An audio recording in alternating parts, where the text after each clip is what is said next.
राष्ट्रवादी काँग्रेसीन मांगर वास्को वाठारात फुकट भलायकी शिबिराचे आयोजन केले। दोळे तपासणी आणि हेर दुयेंसांचेर लोकांची तपासणी जाली। या शिबिराचो 2000 वयर लोकांनी लाव घेतलो। या वेळार राष्ट्रवादी काँग्रेसीचे प्रदेशाध्यक्ष जुजे फिलिप डिसोजा आणि हेर मनीसता हाजीर असले। RDX गोवा खातीर वास्कोच्यान जॉन डिसिल्वा।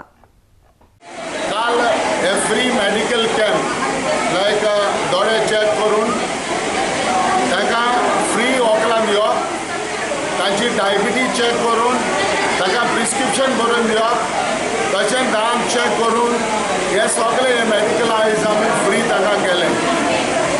काल जे मेडिकल कॅम्प केला तेन्ना अबाउट 700 सुमार एंट्री जाल्यो की 700 एंट्री लोकांनी ह्या मेडिकल कॅम्पाचो वास्को शहरान फायदो घेतलो। आयज आमी ह्या मांगरान आयज तेच भाशेन मेडिकल कॅम्प घडोवन हाडले। हिंगा सुमार 800 मोर दॅन 800 आजून पासून एंट्री जाल्यो। सेम मेडिकल कॅम्पाचो ह्या मांगरान भाव भयणां रावपी तेणी आयज ह्याचो फायदो घेतलो। हे दाखोवन दिता की आमकां लोकांचें पडलां, आमकां हे गरिबाचें पडलां। ह्या गरिबाचें आयज पडलां म्हणून आयज आमी हिंगा मेडिकल कॅम्प घडोवन हाडले आनी लोकांनी फायदो घेतलो।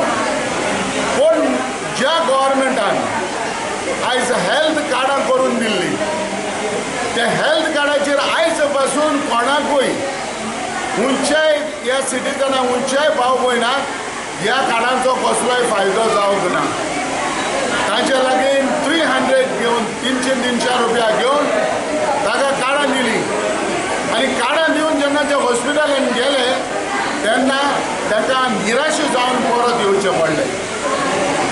हें दाखोवन दिता गव्हर्मेंट फकाणां करता लोकांची, गरिबांची फकाणां करता।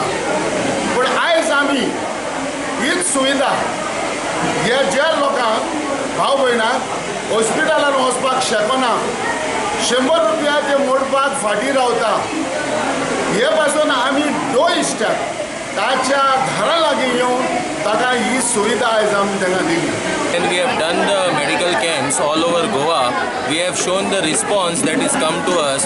Almost 2000 people from every constituency coming and standing in queues and doing their health checkups. This shows the failure of the government to look into the aspect of the health of the citizens.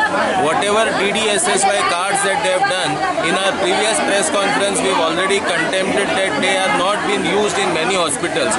For example, today if they were used in Vasco, they were accepted in Vasco, we wouldn't be seeing this crowd which is there seen today and yesterday waiting in a queue and getting the treatment or getting the facilities in this free medical camp. So in a way we are showing our concern to the citizens of Goa by giving them the health, by emphasizing on the health aspect, as well as it is also an criticism to the government that government has failed to look into the health aspect of the citizens.